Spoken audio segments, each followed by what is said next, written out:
Women's History Month. And so we're really honoring women from all over Acadiana, great things that they've done, accomplishments, things like that. Um, Talk to me about your childhood and growing up and kind of how you got to where you are. Okay. I'm Lafayette, right here, Acadiana. I grew up within a 10-mile radius of where I currently live today. Came from a family of six, and my mom and dad had a all field service company drilling business here in Lafayette, and I grew up in that business. And I think that has a lot to do with who I am today. Definitely formed my work ethics and gave me a lot of experiences early on. I went to graduated from Como High School in 1975 and had a great class that I grew with from sixth grade all the way through my senior year. So I have a lot of friends and acquaintances here, which made doing business here a lot easier because I really believe that any business that you have is built around relationships. And I had a lot of really great relationships. I still have some people that I work with that I went to school with in the third and fourth grade. So, lifelong friends. I've lived here my whole life. I moved away one time for a little short time, but it was very short, about a 6-month stay. And I was like, oh no, I have to go home. So I really love Acadiana and love living here and being brought up here. I love the things that I've learned here. I went to nursing school right out of high school to a trade school back when I was in that generation. You went to trade school. I was an LPN, practiced in the hospital for a little while, and I loved it. But my dad's drilling business had kind of taken off during that time in the early 70s. The oil and gas business was really good. So he had a lot of drilling rigs and workover rigs and a big company. He had 300 people working for him. And he needed somebody to do safety and health for his company. That was kind of a new thing at that time. They were starting to do safety inspections and stuff. So I went and got certified to be a safety inspector because of my nursing background. It was real easy. And I worked with him from probably 1977, 78, all the way through 91 when he passed away in 91, and we dispersed the company amongst the family. And then I had a lifelong passion, as most people that know me know, that I love the horse business and the equine industry. So in 1991, I went into the trailer business, to custom horse trailer and cattle and livestock trailer business, and it was just a real easy fit for me. I traveled a lot during that time. I learned a lot during that time. I also acquired some positions with some national affiliates, the American Quarter Horse Association, the National Cutting Horse Association, and made some supplemental income. Back in those days, I was working a lot of hours. I would spend a lot of time on the road. I had my 2 children. Cody was born in 1985, my oldest, and Jim was born in 1991, the year we started the trailer business. And again, just great relationships. My horse family, friends, and livestock family and friends meant everything to me in my business and my career at that time because I was making my living doing that. So then I got a job offer to go to work for Iberia Parish government, running a new open-air facility that they were building in the late 90s.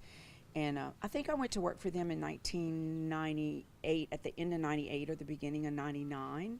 And a lot of people in the community know it as the Sugarina or Acadiana Fairgrounds. And it was quite an experience. I learned a lot there. Still pretty much in the service end of industry where we were servicing, other people, and I was working for other people. And loved that job. It was very hard for me to leave that job because it was something I worked from the beginning of all the way through. So, that was a hard job for me to leave. Well, while I was at that job, I was also managing the facility in Kinder, the pavilion for the equine things that they had there. So I was working a lot of hours. And at that point, I was a single mom with my two boys, and probably working 70, 80 hours a week. And that was, during that time was when I met Brian. So kids were, in private schools, and I was working like a crazy person and doing what I loved, though. I do have to say that I have never in my whole career had a job that I didn't like. I had some jobs that I worked more than I should have. I was gone a lot. But the jobs I had during that time in the agricultural industry, allowed me to bring my children with me and allowed me to have my family with me. So that was a night. I wasn't away from my children very often whenever they were young and coming up. So it was kind of getting time for high school and college on my mind. And sometimes in the late 90s, I guess it was, because I met Brian in 2001. And I met him with a for sale by owner sign in the front of my property. So I'm a for sale by owner bride. But it took a while because, again, I was working a lot. Brian and I partnered on a piece of property to build a house. And that was at the end of '01. And then in '02, we made a decision in our partnership to do a subdivision on what was then my farm. So this, where we are now, where we still live, Brian and I have lived here for 17 or 18 years, we started our real estate business. I had no background in real estate whatsoever. My background was really the oil and gas industry, and then equine and marketing and sales, and I had a lot of marketing exposure during my equine career. I did a lot of marketing. So I was still working at the Sugarina 70, 80 hours a week, and we partnered on the houses. Brian was doing all the work. He was doing all the legwork, but I took some financial chances and some risk along the way. I think that's probably one of the things I would say to other women, if you ever really want to be successful, that you have to take some chances. It's not always comfortable. It doesn't always feel just right, but you have to take chances sometime to get to the next level. So, and Brian's really taught me that, and I've learned a lot about financing and money and numbers through my real estate. Before that, I was just really old school, very, very conservative. So we met in '01, and we started building houses. We did Heritage Trace Development, our first subdivision, which is where we still live today. And we did it in '03 and '04. We built about 45 or 48 houses here. And then in '05, after Katrina and Rita, our business just soared. At that time, we had developed one subdivision. We were doing one house at a time. We started just like every other builder, one house at a time, one development at a time. And but Brian was very aggressive, and he loves a challenge. He's never been afraid of a risk. And I say all the time that he's so much like my father was, that it doesn't matter if it's $100 deal, $1,000 deal, or a $10,000 deal. It's not about the money for him. It's about the deal, and it's about the work and about the project. So we started this subdivision then, and that's when we started our real estate career. Yeah, I want to go back to kind of the early years in the 70s for a woman to walk into the oil and gas industry. Like, talk to me a little bit about that, because I think that, I mean, even today, it's still, I mean, it happens a little bit more, but it's still like a male-dominated. It was rough in the 70s. It was because when I started out, it was on the health and human resources side. So I was doing like a lot of. That's okay. Scrappy, go. I know, Scrappy. You just want to be on TV. Don't. You want to come sit with me? Go on, get. You want me to put him inside? Go on, Scrappy. So, we'll start over right there. So, in the 70s, whenever I started in the oil and gas business, of course, my dad was I was single. I didn't marry till I was nearly 30, and so I was single young woman, and he wanted me to help him with his health stuff in the oil and gas business. OSHA was just starting to come in and put a lot of stipulations, a lot of inspection work, that kind of stuff, and training. We had to train for CPR and emergency first aid stuff.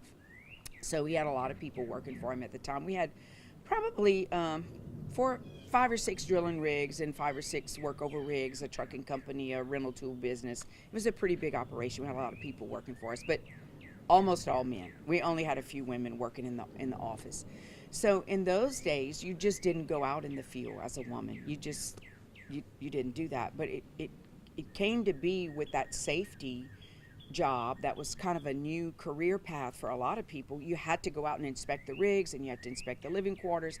And we were a straight land operation, so there was no offshore stuff for us. So it was interesting. It was difficult to always have a good line in the sand of what you were there for and what your work was, and to do your job, get in, get out.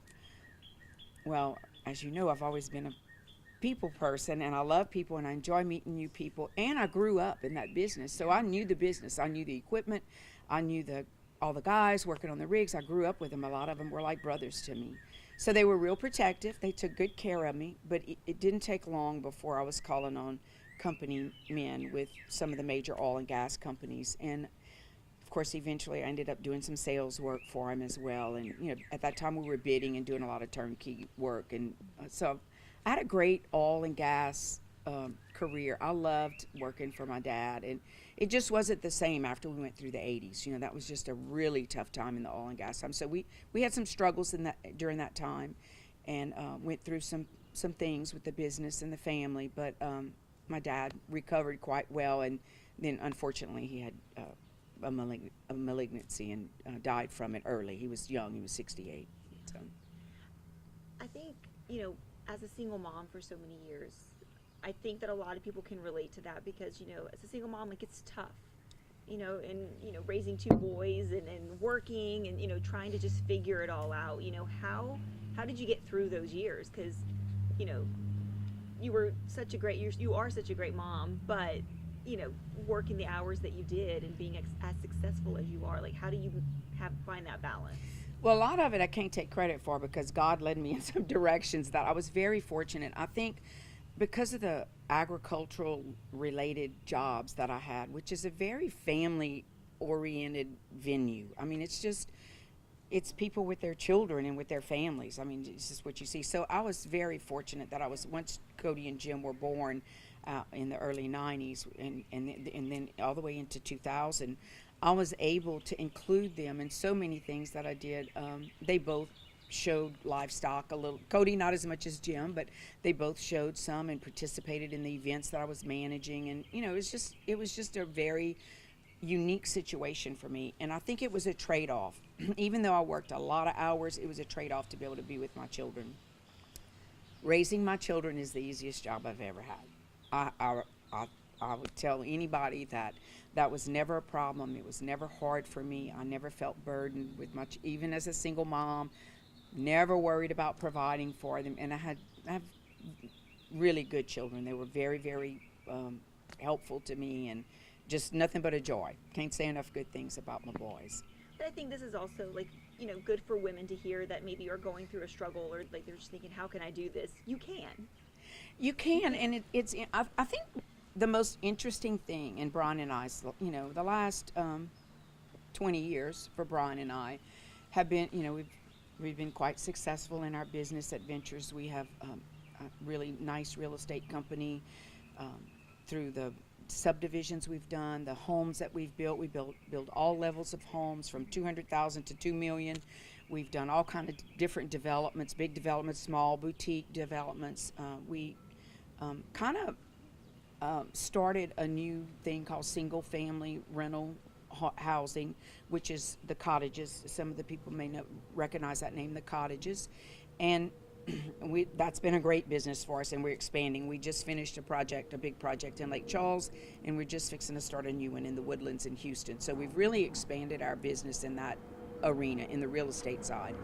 And then, of course, Brian's passion is food and cooking. Many people that know Brian, he's been here for 40 years now. So a lot of people know that he loves the restaurant business, loves the food stuff. So we have Market Eats, which is really, our restaurant is just taken off, and thank you, Acadiana, for everything you've done. And you guys started it right before the whole pandemic lockdown, right? Like, it was a few months. It was. Yeah. We opened Market Eats on February the 20th, and they shut us down like March on St. Patty's Day. That was when the first shutdown came for the restaurants. It was on March 17th. And we were like, oh my goodness, we have all this money invested in all this time. And one of our boys had come home to work in the restaurant, and we were like, oh my goodness, what are we going to do? But again, God has a plan for everything. We had some clients that were with the National Guard, and they came in and asked us if we would do some National Guard meals, which we were thrilled to do. And we started some the meals, providing meals for frontline workers, the frontline worker program that we did. So it just kind of took off, and Market Eats has done very well. We're really, really excited about that. And we do some commercial building now. So we really have our hands in a lot of real estate stuff. Brian's a great entrepreneur. Sometimes we have to slow him down and hold him back a little bit. He gets a little, right now he has a promise to his accountant and his wife that he will not start another project till he finishes 2. So because we're a little overloaded, but we're very blessed. Our business has been great. It's not been hard. We love what we do. Of course, we started in 06 with the Acadiana Symphony Show House, and we did that 06 through 09. It was a great project for us. We loved being a part of it. And then some things happened, and the market got bad again in 08 and 09. And in 2009, I think it was, a local young builder came to Brian and said, look, I need a lot for St. Jude. And we were definitely at that time in no position at all to donate anything. It was all we could do to, it was the real estate and meltdown and financial meltdown during that time. So we had a lot of properties and a lot of debt. And we had, Brian and I have a wonderful, wonderful, our most accomplished thing that we've done in our whole lives is blend our family.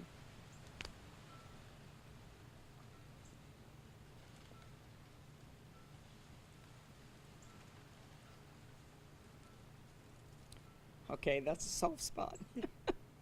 Because your family means the world to you, and y'all have managed to do something that I think there are a lot of people out there that struggle with doing, and you guys somehow found a way to do that. Compose myself. I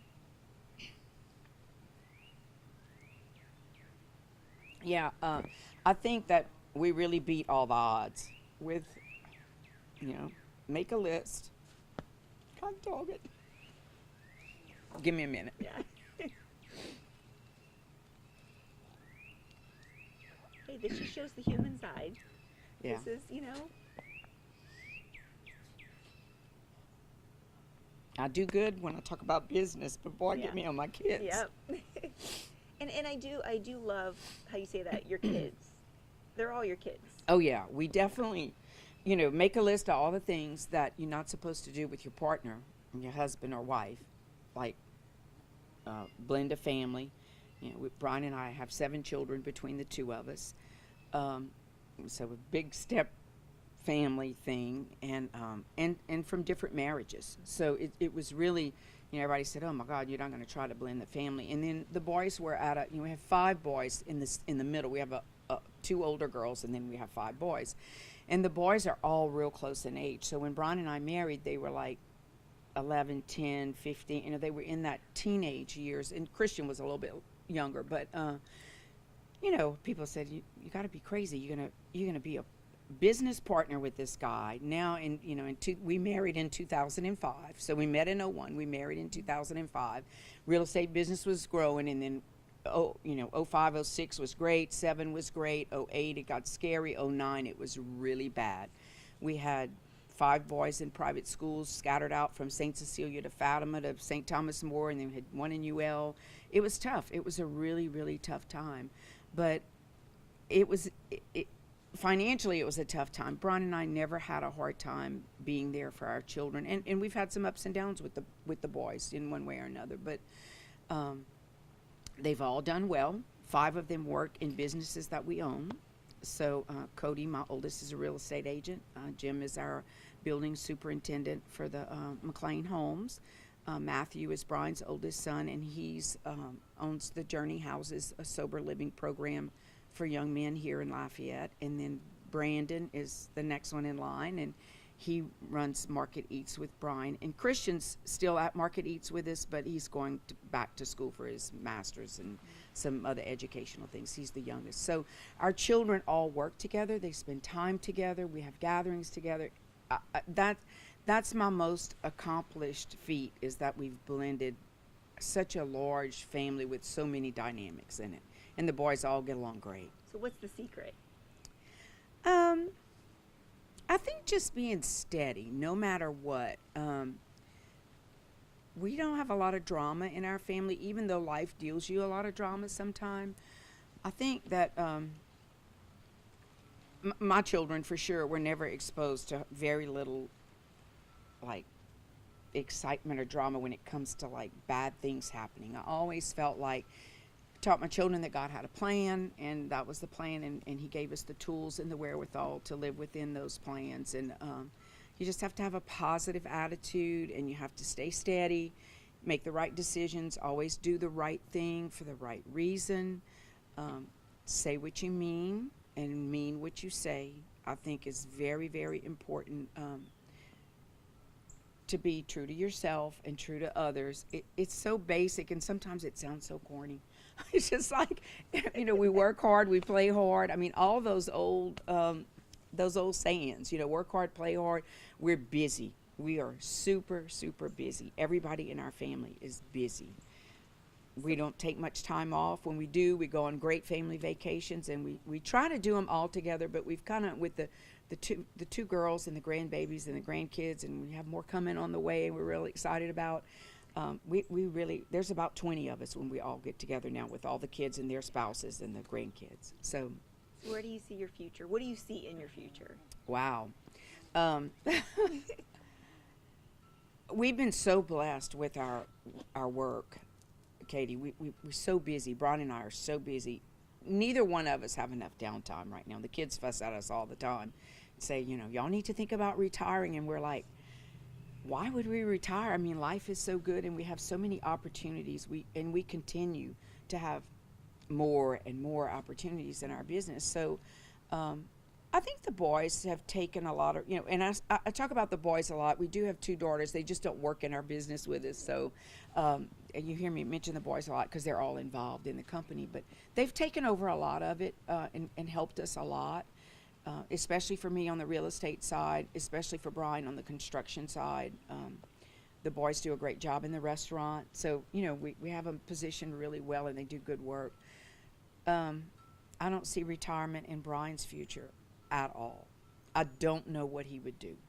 He loves his work. He loves what he does. I love my work, and I love the people that I work with. I love my real estate business. It's so wonderful to be able to help people find their homes, and I like it. I love it. But I also love to ride and show horses. So I would like a little bit more downtime for me. I could handle a little bit of that. I don't know how much of it Brian can handle. He picks on me all the time and says that when I retire, I'm going to join the circus. That's what he calls it. So I don't know. And I love it. I really, truly do. And I don't think I have a lot of years left where I can go show competitively on the level that I want to show on. So I really hope in the next 5 to 10 years, if I get 10 more years of being able to ride and do my born and that stuff, I would like to do that. But we love our work, and the real estate business has been wonderful, wonderful to us. I would have never dreamed in a million years when I was a nurse and working in the oil and gas business, and then, making my living in the equine and agricultural business, that I would end up in the real estate business. So sometimes you just have to leave your doors open. Take opportunity when it knocks. You got to open the door, or you just kind of miss it, I think you did amazing. Okay. You're like, yeah, okay. I'm sorry I cried. No, I didn't mean to get emotional. No, but